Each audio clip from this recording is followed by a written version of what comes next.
Good morning, everybody. It's good to see you back. After 43 long days, the Democrats shut down. We are finally back in regular legislative session. We have been very anxious to get here. We spent the last 6 weeks in our districts. Most of the members of the House, at least the House Republicans did, at least 6 weeks they spent in their district, and many of them will tell you, and they've said publicly and privately, they did some of the best work of their career because they were right there with their constituents, at home, in their districts, in their counties, and their parishes, in our case in Louisiana, working with their constituents and helping them navigate the consequences of the Democrats' pointless political games in the shutdown. They did some really important work. And we are ready and eager now to get back to the legislative session work, the other side of this job, so that we can deliver on our promises to the American people. The Republican Party has been doing this, and we will continue. We're going to continue to reduce the cost of health care. We got big plans to do that. We're going to continue reducing prices and the cost of living for American families. And of course, to finish the rest of the appropriations government funding process. We've been needing to do that, and we are already working around the clock to accomplish those objectives. But with so many pressing issues on our plate, just very frustratingly to us, the Democrats are delaying that work even further with a political show vote. They're forcing a political show vote on the Epstein files. So we're just going to address that right at the top here this morning because they've spent so much time, the Democrats have, spinning the facts and trying to confuse the people that I wanted to come in this morning and just clearly explain for the people back home how we got here and why this vote is happening right now. First, a quick review of the relevant history here. For 4 long years, under the previous administration, under the Biden-Harris administration, Democrats insisted there was no border crisis. Remember, they told you that that wasn't a problem at all. They dismissed inflation as transitory. That's what they told us. They told the American people not to believe what we could all see with our own eyes, that there was an obvious mental and physical decline on the part of President Biden individually. And now, seemingly overnight, these same cast of characters, they've taken a sudden and urgent interest in the Epstein investigation. Suddenly, it's all in the name of transparency. That's what they're trying to tell us. But the truth is, the biggest proponents of this discharge petition were never actually interested in transparency or ensuring justice or protecting victims of this unspeakable tragedy, the Epstein evils. And how do we know that? Because the Democrats had every one of the Epstein files in their possession for the 4 long years of the Biden administration. The Biden Department of Justice had the files the entire time. And not a single one of the people who are so loud and animated right now, they never said anything about it for all those 4 years. None of them held press conferences. None of them demanded the release of the documents. And under Biden's DOJ, when they prosecuted just Epstein and Ghislaine Maxwell, not a single one of these Democrats or any of the proponents of the discharge ever made any noise about that at all. So it's fair for the American people to ask the question, why now? Why suddenly are they so interested? They have such an urgent interest in the Jeffrey Epstein matter. The truth is simple and straightforward and obvious for anyone who is willing to look at it objectively. Clearly, this is a political exercise for Democrats and a few others, sadly, and it is as deceitful and dishonest as their pointless stunt to shut down the government. Same ideology behind this. Democrats are trying to use the Epstein matter as a political weapon to distract from their own party's failures. And in a desperate attempt, they're trying to somehow tie President Trump to the scandal. President Trump has nothing to do with it. He has said himself he has nothing to hide. And that's clearly what they've been trying to do. They're trying to attack President Trump. This is what they've done. They weaponized the justice system over the last several years to go after him, and this is their latest attempt. And they don't have a platform or a principle to defend on the Democrat Party side, so they put all their eggs in this basket. And that's why you hear endlessly about Epstein, Epstein, Epstein. Everything's about Epstein. Now, this was an unspeakable tragedy, we said that. And we have great compassion for the victims. And I'm heartened that I met with the victims. Our House Oversight Committee members met with the victims, and they deserve justice. It has been too long delayed. Not just justice for what they were made to endure, but also we need answers on why it took so long for the Department of Justice itself to do that job under previous leadership. Republicans, meanwhile, are working in earnest to deliver transparency to the American people, and we're working to do that in a responsible manner that does no further harm to these innocent people and the victims who have been wrapped into this. There are a few key facts here that everybody needs to understand. First, I mentioned the House Oversight Committee doing its work. That is a bipartisan effort. They are already producing far more than the discharge petition even anticipates. Chairman Comer is our chair of Oversight. Some of the biggest bulldogs in Congress serve on that committee, you all know, and I've mentioned this so many times. They have been, on the Republican and Democrat side, they're deeply dug in. They've been working around the clock. They worked even through the government shutdown, and there were tranches of documents that were released even over that period.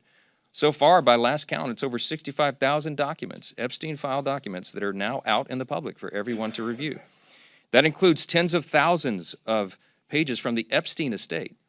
And that includes Epstein's flight logs, his personal financial records and ledgers, his daily calendars, and so much more. And none of that is even written or included in the discharge petition. So in other words, the Oversight Committee is doing far more than the discharge even anticipates, and the most valuable information thus far has come from the Epstein estate files. That was produced because of the work of the Oversight Committee that is doing that in a professional, robust manner, using the full subpoena authority of the U.S. Congress. From the very beginning, our side has been insistent that this matter must be handled very carefully and with utmost caution and care for the victims. We want maximum transparency. We have always been about that. We want every single person who had any scintilla, there's any scintilla of evidence that they were involved in the Epstein evils, they need to be brought to justice, and it should have been done a long time ago. We need to find out who those people are.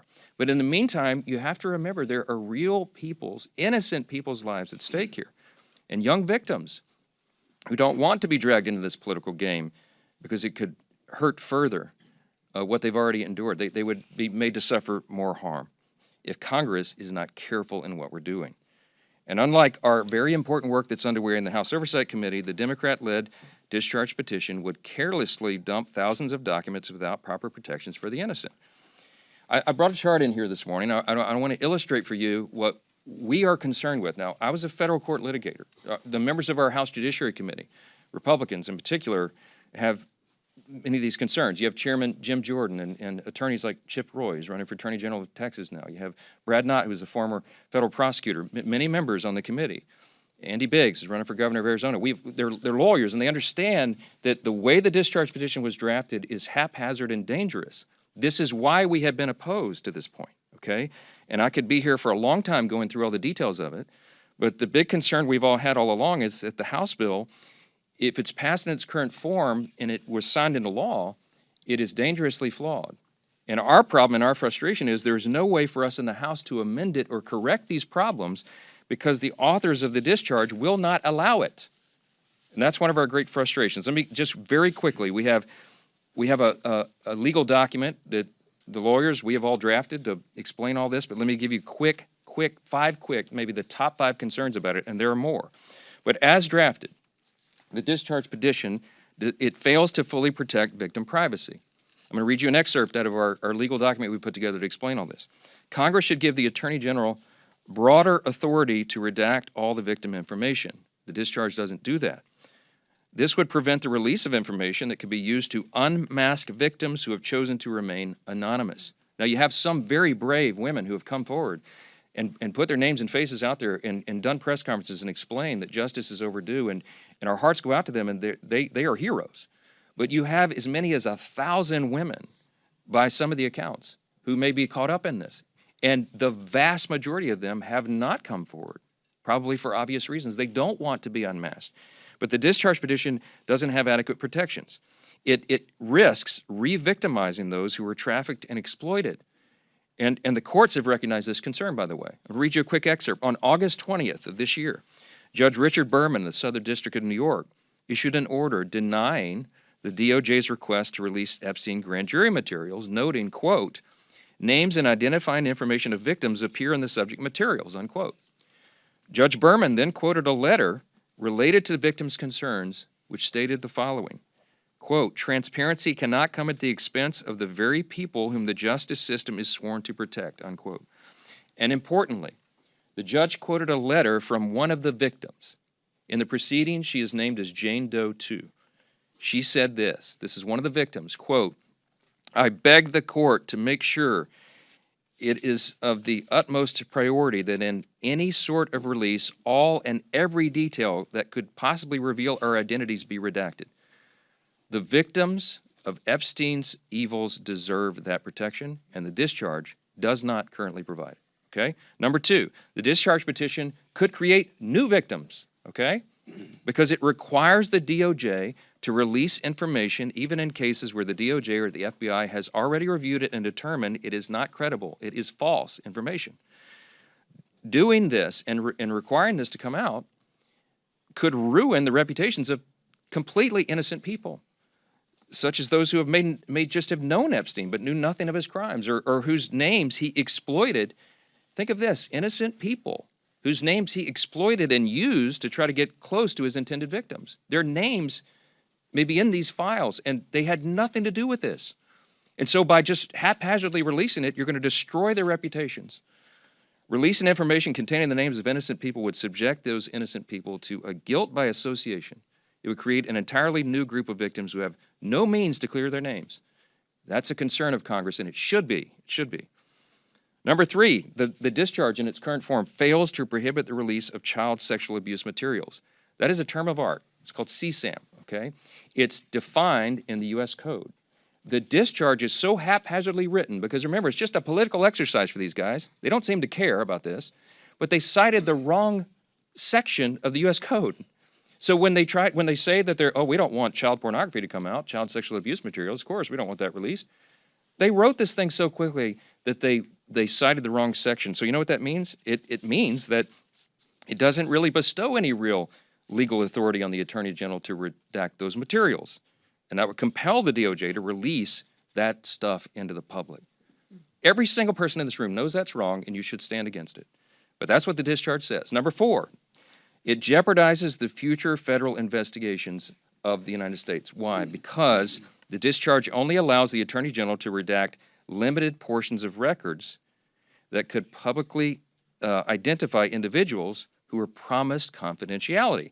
In this scenario, you're talking about whistleblowers, you're talking about confidential informants who came forward and gave information and evidence in exchange for agreeing to have their identities not revealed.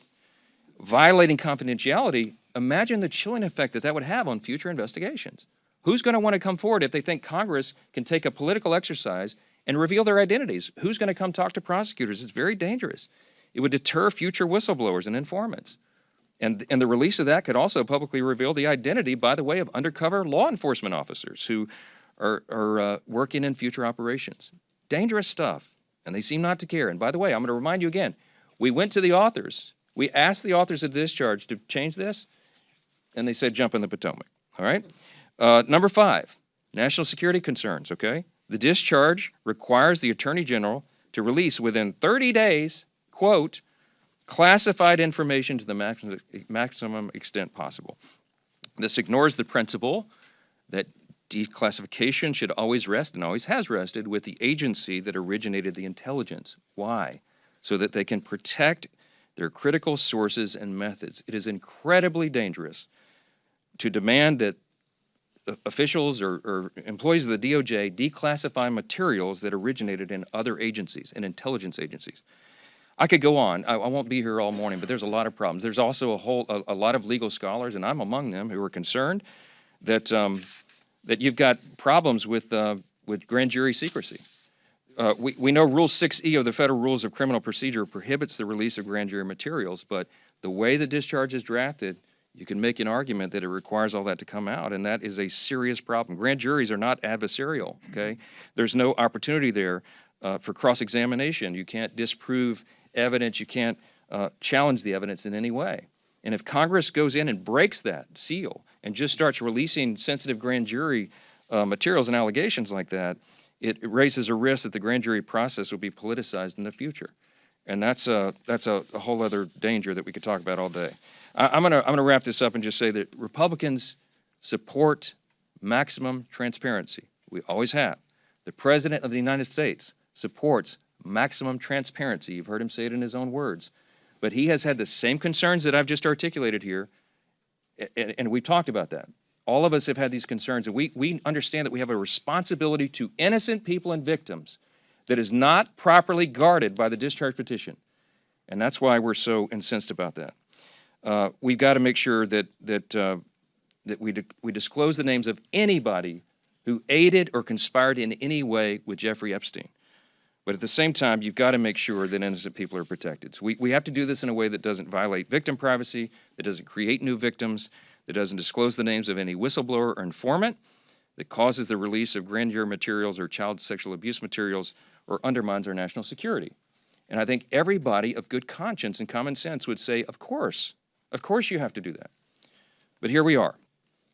So the discharge petition got its 218th signature, and it is going to go forward. It is going to pass because it only takes 218. And we know that the Democrats have disregarded all these concerns, and they're going to move it forward anyway. So all the people of good conscience here say, we've registered our concerns, we stated our opposition as long as possible, but we're also for maximum transparency. So what am I to do as a leader in a situation like this? I call my counterpart in the Senate, Leader Thune, and I talked him through this with him and shared our deep concerns. And of course, they share those concerns as well. And so I'm very confident that when this moves forward in the process, if and when it is processed in the Senate, which there's no certainty that that will be, that they will take the time methodically to do what we have not been allowed to do in the House, to amend this discharge petition and to make sure that these protections are there. The authors of the discharge did not allow us to do that here. That's the rules here. But in the Senate, they can correct it. So under that circumstance, because of that, we know there's serious deficiencies. We know that the work of our colleagues in the Senate can address that and will. They're very conscientious and concerned, as we are, about all this. As we've insisted from the very beginning, Republicans are the only party trying to make a material difference in ensuring maximum transparency. Oh, by the way, I'll just tell you, I put the bill on the floor for unanimous consent last Wednesday night. And guess who objected to it? The Democrats, okay? If this is so urgent and they were so concerned about getting this done and seeing justice be done and all that, they would not have blocked the request, okay? This is about politics. They blocked our unanimous consent motion to expedite their bill and made us waste all this additional time so they could have a show vote today. Republicans are ready to get the job done, to move forward so we can continue to get on to these important issues of dealing with what the American people demand and deserve for us to deal with. And so I want to leave you with this thought. Everybody should think long and hard about who here is acting truthfully, honestly, and in good faith. It is not the Democrat Party that has obfuscated and blatantly lied for the last 4 years about all these things. It is not the Democrats who shut down the government for their own selfish political purposes. It is not the Democrats who blocked the passage of this discharge a week ago because they wanted to have a political moment. It is the Republicans who are acting in good faith, and I believe the American people are going to see that and understand it. I'm going to vote to move this forward. I think it could be close to a unanimous vote because everybody here, all the Republicans, want to go on record to show they're for maximum transparency, but they also want to note that we're demanding that this stuff get corrected before it is ever moves through the process and is completed. I sincerely hope my Democrat colleagues will show the same level of urgency and enthusiasm when it comes to tackling the real issues facing the country that we got to get to, and that's what we really wanted to talk about this morning. Affordability issues are real, and the Democrats themselves created the crisis. Remember, over the last 4 years of the Biden administration, they spent like drunken sailors, and when you throw a bunch of new money into the system, it makes inflation rise, right? Republicans are ready and eager to continue our work to clean up the mess that the Democrats made. We've been doing that already, and we're going to continue to do it. Joining the leadership team this morning to discuss our record-setting success and our continued efforts to bring back affordability, to lower the cost of living, to lower the cost of health care, and have abundant American energy are two of our Republican colleagues who are leading the charge on this issue. And Chairman Brett Guthrie, you'll hear from in a moment, from Energy and Commerce, will speak with you, and Congressman Nick Begich of Alaska, great state of Alaska, is going to address it as well.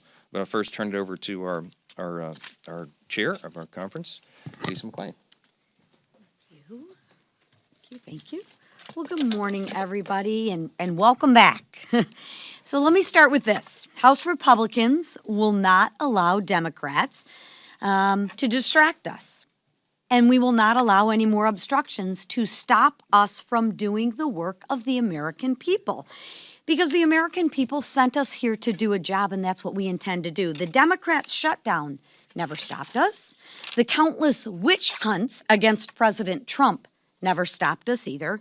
And the latest discharge petition is just another Democrat distraction.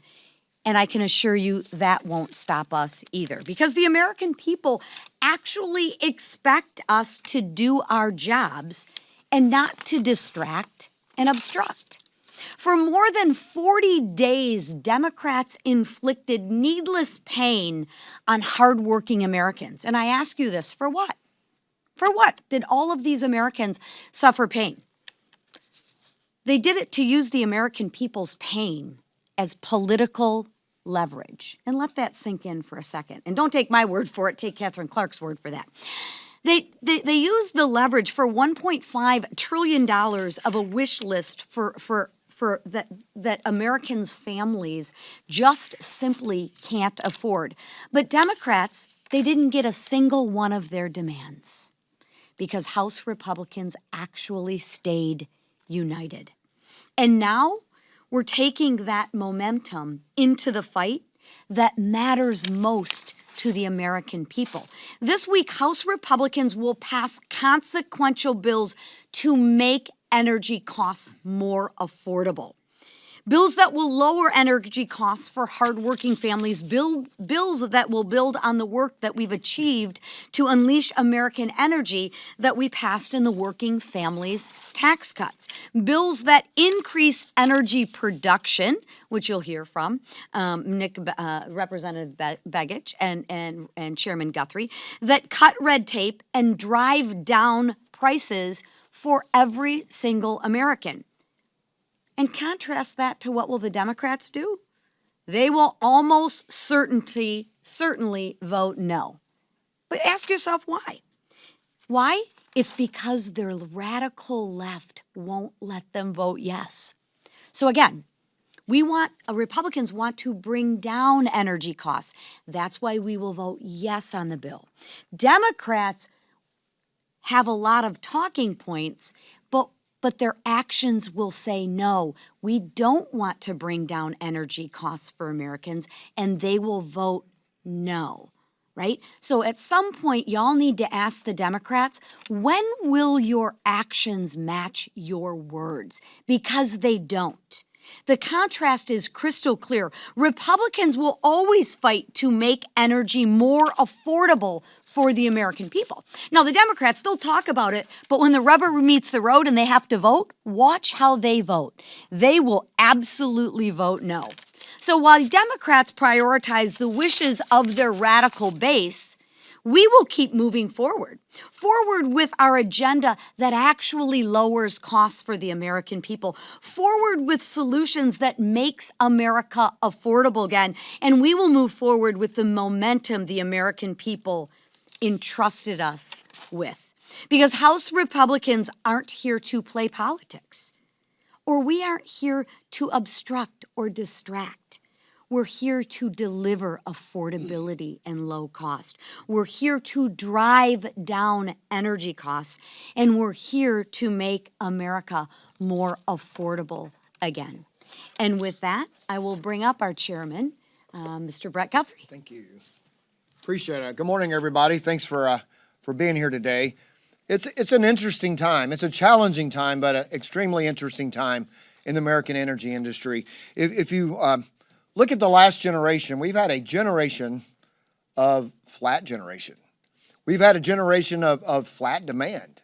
And so those have worked and made people be comfortable because we were deindustrializing in our state. So that's not the proper path, the way that we have to take. So what are we seeing now? We're seeing a pent-up demand for energy.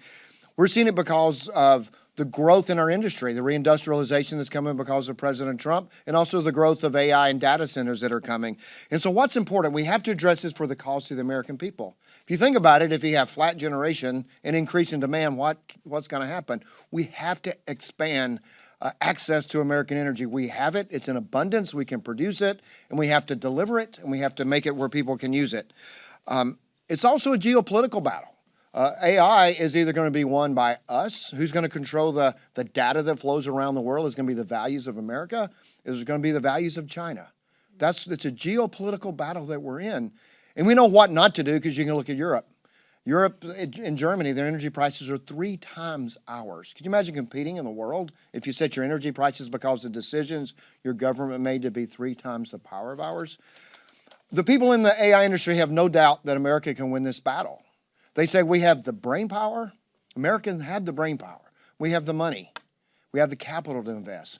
What they don't have is access to the energy. And the roadblock to the access of energy is getting permits and being able to move energy forward. So this week we're going to work on 2 bills. One, this is actually on fuels and gasoline, is refineries. We haven't built a new refinery in America since the 1970s. So Bob Latta has a bill to look at our refining capacity. You can drill all the oil you want and have all the gas you want, but if you don't refine it, make it to products people use, then you still have a shortage and limit. So we got a refinery bill before us. And also in the geopolitical, I know that the price of natural gas around the world is important. You know who it's important to? It's important to Russia, because selling natural gas is how they fund their army. And so we also have a provision. Joe Biden, during the height of the invasion of Ukraine, put a ban on natural gas being exported out of our country, and where the Germans were begging for it. I was in a meeting where high-level officials were begging for our liquid natural gas, and so August Pfluger has a bill to reverse any future administration from doing that. We want energy dominance. We had it in the big, beautiful bill. We've had it in almost every committee hearing, and we're going to work together through transportation, Sam Graves, through the chairman, Bruce Westerman, and Natural Resources, and our group on energy and commerce to make sure we deliver the energy we need for America to be successful in this geopolitical battle and winning the AI battle. But so people, when they turn their lights on and off in their home, can have affordable power. And one of the great resources of power and one of the most beautiful places in our great country is in Alaska. Even at 46 below zero, in Fort Greely, Alaska, if you happen to go to Northern Warfare School, you can sit around and look around and go, wow, this is a stunningly beautiful place. And so I'm glad to hand this over to my good friend from Alaska, Nick Begich. Thank you, Chairman. You know, it is cold in Alaska. It is in 46 Fort below Greely. is not as cold as it gets. It can get minus 70 or worse. Cold enough for me. You know, every product in America is an energy product. Whether you're producing that product, whether you're sending that product to a grocery store, whether you're going to the grocery store to pick up that product, whether you're going to visit family for Thanksgiving, you're expending energy. And if we want to address affordability in this nation, the best way to do that is to address the fundamental cost of energy. If we're going to do that, we've got to produce more of it. And I happen to be from the great state of Alaska, where we do have abundant natural gas, where we do have abundant oil reserves. But in the previous 4 years, under the Biden administration, we were not allowed to access those important resources for the American people. In fact, under Joe Biden, there were more than 70 executive orders and actions that specifically targeted Alaska, preventing us from developing the oil and gas resources of the state and the critical minerals that we're hearing so much about today. Today's bills help